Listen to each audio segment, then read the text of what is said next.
It was in Helen's Bay, and I'm nearly sure it was about August 2019, maybe.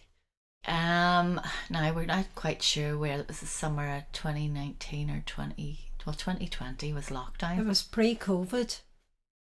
Definitely pre-COVID. And it was late at night. It was an absolutely beautiful night. Oh my gosh, that's like the most amazing experience ever. That was just something. It was really lovely. That's what makes it so special, is because it's not hard to something you're going explain to it. experience. It's not something you're going to experience every week. It was one of those few occasions when you thought, oh, when's that going to happen again? We had a moon. I think we had a full moon that night. And the stars in the sky, as usual. It's quite lovely swimming at night. And again, I put my head under the water to watch my hands. To see the best of it, you really wanted to put your head underneath the water. You know, you don't have to be a great swimmer. It's not all about technique. It's just being able to swim. And it was really lovely. It was quite magical. I don't know, will we experience it again? It would be lovely to experience it again. I haven't seen it since then. No, and no. Hopefully maybe this year.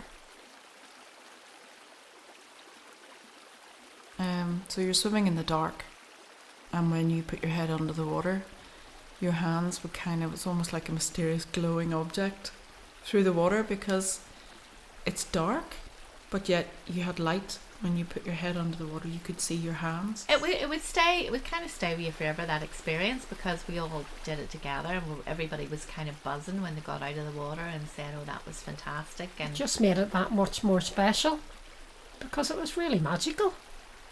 You know, the sea can be magical, but I mean that there was something else.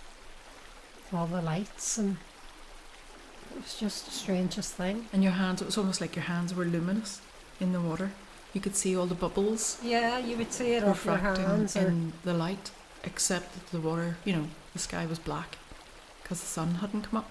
So there's obviously, I'm not a physicist, but it's the way the You're setting off a chemical reaction in refracts off them. something. you had to move in the water, and it was just like wee fairy lights gone off as you were moving. If you're doing nighttime swims or very early morning swims before the sun would come up, and you can see the gentle glow. What colour was it? It was just like wee lights gone off. And it's amazing, the colours, you get that lovely bluey glow. kind of a blue, aqua, sort of, It's almost like Something ultraviolet. you kind of forget. yellowy, sort of, like little It was more like, see like a glowworm, that kind of greeny yellow. sprinkles of yellow. You're thinking, oh God, there's some weird chemical in the water, is it safe? But then you realise it's actually a natural phenomenon. A bit like the Northern Lights type of thing, but something in the water. Really magical. Magic. Stardust. Okay, you can swim with a full moon how many times a year, but you're not really going to get that experience. It was really lovely. Swimming in stardust.